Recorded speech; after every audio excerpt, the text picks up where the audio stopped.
Howdy everyone. So this is for section 2-4, which we are doing asynchronous today. So what I want to do is first talk to you about what's in this chapter, or in this section of the chapter. We'll do some examples, and then I'm going to have you do two things. You're going to watch this second video, which is about a number trick, and then you can start working on the homework in the practice B, and you'll have an extra assignment, which you ought to do now, which will be to make your own number trick. And so again, look at the second video to see more about that.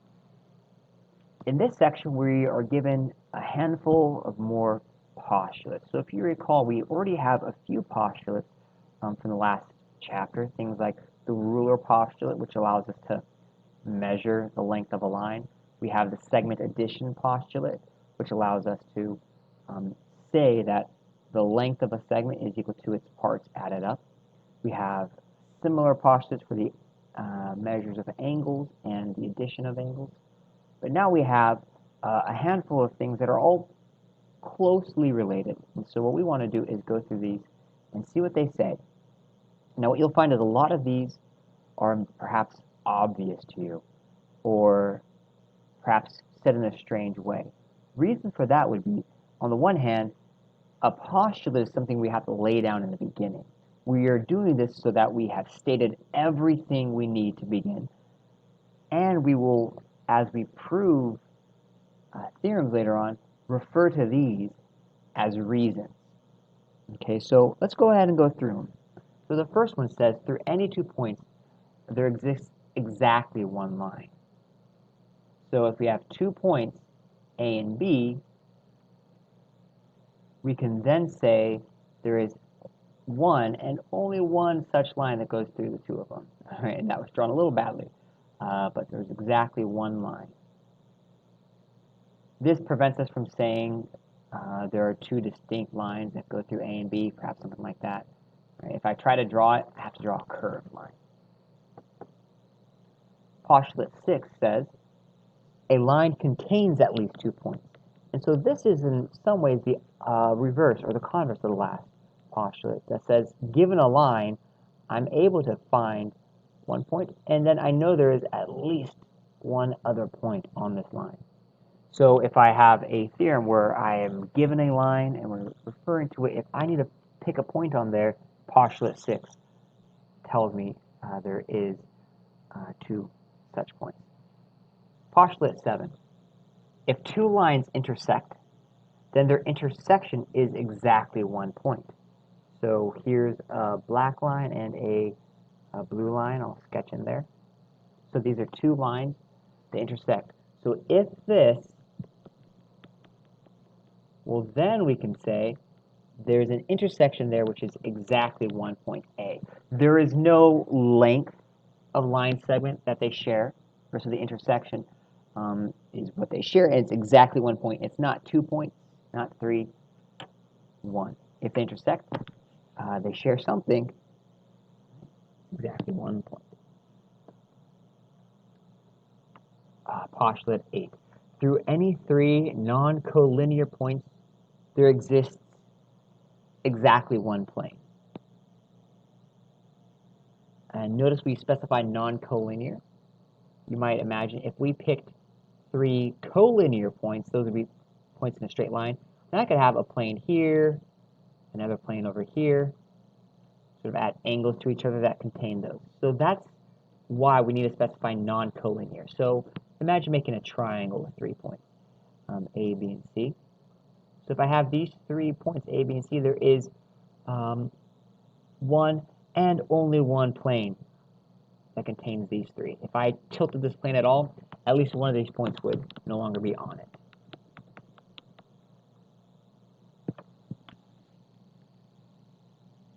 Postulate 9, a plane contains at least 3 non-collinear points. So very similar to the relation between postulates 5 and 6. The relation between postulates 8 and 9 are in a way reverses of each other. So 9 says, if I have the plane, then I have these 3 points on here that are not in a straight line. postulate 10 says if 2 points lie in a plane, then the line containing them also lies in that plane. So say we have points A and B. If they're in this plane, call it K, then the line AB is in plane K. If I wrote that out, sometimes it's helpful to see that. So if A and B are in plane K, then line AB is in plane K.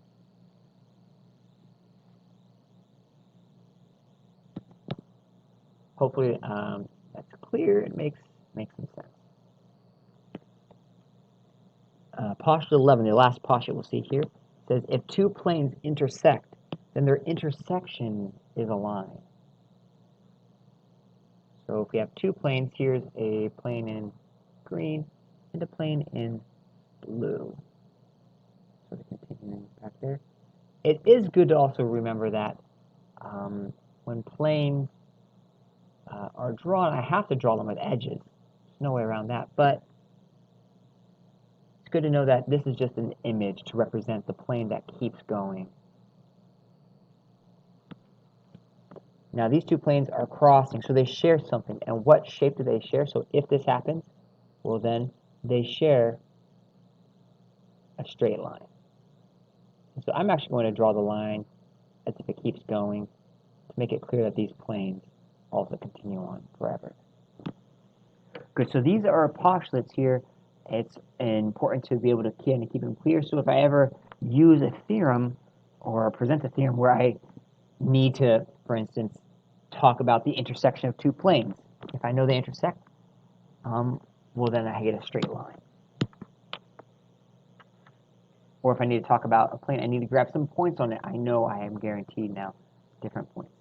So a lot of these have to do with guaranteeing what we can draw out of a diagram or out of some given information. The other part of this section 2.4 is what can we assume from a diagram? And in general, we don't want to assume things unless it's given, but there's a certain understood implication from the way we draw diagrams. And to that end, there are some things in a diagram such as this that I know for sure. So if it looks like they're in a plane, then that's what the image means. In general, I can assume things that look like straight lines are. That's what the image is meant to say. So things like angle AHB and BHD, let me go zoom in on that a little bit. They form a linear pair because you're assuming that's a straight line. AHF and BHD, those are vertical angles, right? So we can assume the two lines crossing, we can see those angles. And the lines intersect at H. But what I don't want to assume is things that my imagination might supplement here. So things like, are G, F, and E in a straight line? Maybe, maybe not. I cannot assume that. Do B, F, and C intersect if I draw them out? They kind of look like they would, but I can't assume that. Maybe they're parallel. We're not told either way. So you don't want to assume they intersect or that they don't. We just don't know. Don't assume that angles that look congruent are the same. So BHA and CJA, are those the same angle? I don't know. That's pretty high. Now what about AD and BF? Are they perpendicular or they're right angles there? I don't know. So in general, we're tempted with our eyes to assume things are parallel, intersecting, congruent, perpendicular. Can't assume any of that. So don't. All right, great. So let's look at some sorts of questions you might be asked from this. So let me pull up here. So here's an example from a worksheet similar to the Practice B worksheets. Practice C, actually. You don't have access to this, but I do. So we could be given some things here. So it says, for instance, can we draw a sketch that illustrates these in if-then form? What that means, if you're asked something like that. Looking back at what the postulate is. So postulate 9 said a plane contains at least 3 non-collinear points. So So what that would be asking you to do would be to draw, let me actually grab this over here and put it back in the other board, that way it can actually draw on it.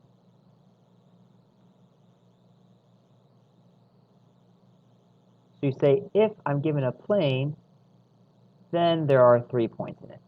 Right? Just a way of visualizing these. Likewise, postulate 6, which says a line contains at least 2 points. Since if I have a line, then that line has at least 2 points. Right? That sort of thing for those postulates.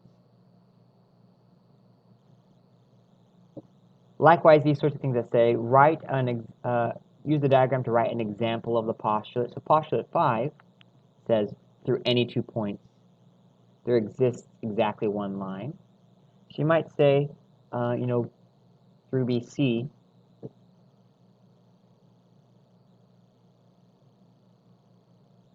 through B and C,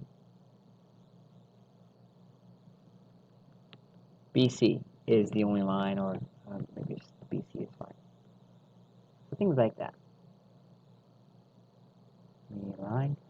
You might say 6, 7, 8, 9. So let's go with one we haven't done yet. Say postulate 10. So if 2 points lie in a plane, then the line containing them lies in the plane.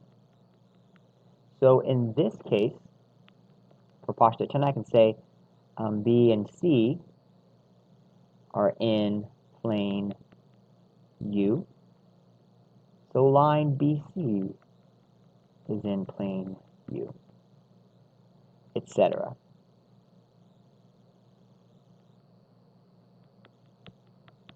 You may also be asked to draw a diagram showing this given information. So for things like this, to show AB and BC are perpendicular, I can't just draw it like this. I can't just eyeball it, but I'll need to include symbols.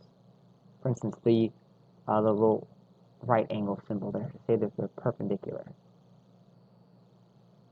If I want to show that a line is bisected, so we have, or a line segment, so ST is a line segment, I want to show that it's bisected by line little m.